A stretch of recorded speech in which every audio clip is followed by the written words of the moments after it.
In this episode, I'm going to be reviewing the Fuji XH2S. This has been one of my favorite mirrorless cameras of the past year and a half, and I want to talk about why I like it so much and why I bring it literally everywhere I go.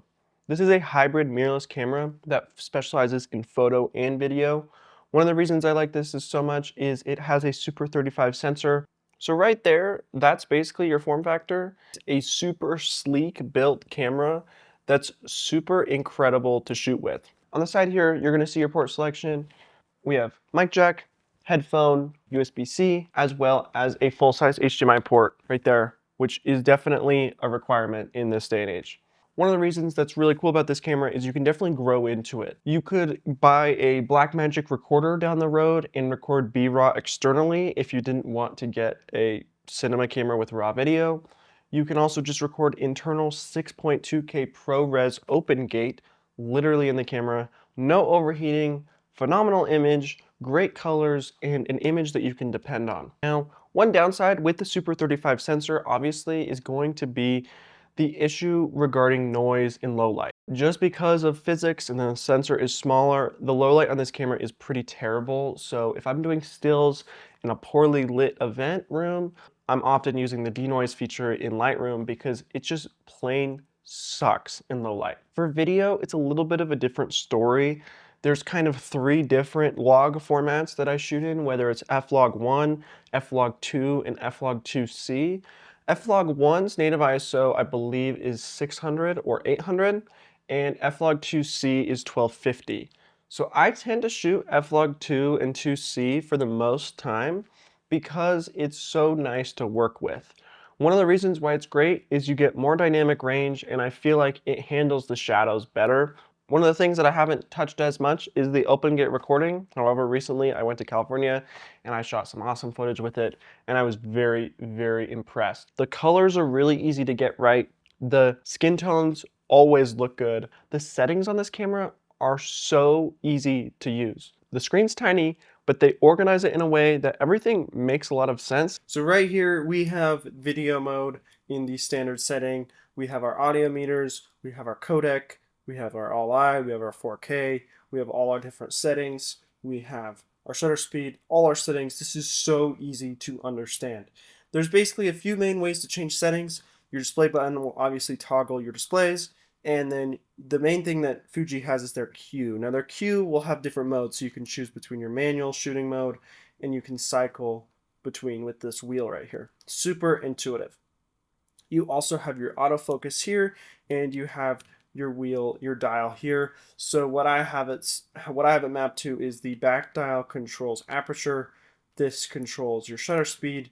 And then I programmed it like the R5 where the up actually goes into ISO. So then I can quickly change ISO on the fly, half press for a shutter. Super, super easy. Obviously, preview is right there. But then when we go into menus, look how easy to understand these menus are. You can easily sort through all your different things. All your video settings are here. All your image quality settings are here. Your autofocus and manual focus, depending on your different preferences. Your audio settings, your time code, which is so cool, and then your setup and other things. So setup will be like, your user, your screen, your button layout, time code, all these things. So all these things are very easily organized, and you can just go down and sort through, and it's kind of sorted with what's most useful to what's least useful. So the one thing I really like is if you go into movies setting, this showcases all the different tools in a much easy way to understand. So here you can have your codec, you can choose to do 6.2K open gate, and then you can go down and choose what card you're shooting to, so 1 and 2, whether you're using the CF Express or not. And then you can also choose your codec. So you can choose whether you want the film presets baked in, or you want F-Log, F-Log2, and F-Log2C as well. That's so clutch. It also shows your HDMI, so if you were to record to a raw recorder, you could output that output for a recorder and easily change your settings. What's nice is all your settings are really easily configurable. They're super simple to understand, and I honestly cannot thank Fujifilm enough for creating a camera that's so simple. Their operating system is great, their dials are great, the hand grip is awesome. But yeah, that's just kind of a quick overview of what it all looks like. I think the most important thing I love about this camera is it's really made me enjoy photography again. I don't know about you guys, but one of the reasons why I don't enjoy photography as much is because for personal projects or trips or events or anything, I get so burnt out editing so many pictures, and so this camera has been the antidote to that.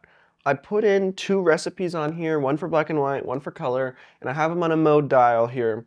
And when I'm on the fly and if I'm not necessarily shooting professional content that needs to be in RAW, I'll actually move to JPEG and shoot in those codecs, and they are so amazing. For stills, this camera is so nice because it's doing all the editing in camera, but I have that control. Because a lot of other cameras, you can still shoot JPEG, you just don't have as much control as the Fuji does. That paired with your ability to shoot amazing video.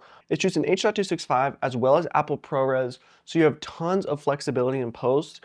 I've had times where I needed quick turnaround time and I needed ProRes, and being able to shoot internal ProRes on this camera is such a game changer. Due to the recent price changes, this camera is now $3,000. When I got this camera, it was about $1,800 and $2,500 with a lens. This really makes it hard to justify because for the same price, you can basically get a full frame camera that gets you more light, better in low light, and better lens selection. It's a bit of as much of a hard sell right now with that price increase. That being said, I think the codecs and the ports and the ease of use really set this camera apart more than anything else. I'm a firm believer that all of our camera sensors have gotten so good in the past 5 years or so that they're all almost the same. And so the things that really set cameras apart now are going to be your usability, your form factor, and your ease of use. For the work that I do, this has been an awesome secondary carry. There are a lot of jobs when you want a camera that you can literally just sling on your neck and you'll be set. This camera can do your photos, your videos, everything in such a awesome package that's so small, so light, but also you're not really having any big compromises in my opinion. If you're interested in more gear shelf videos, please stay tuned. I will be pumping out a video a week, and thank you guys so much for all the support, and I will see you next week. Oh man.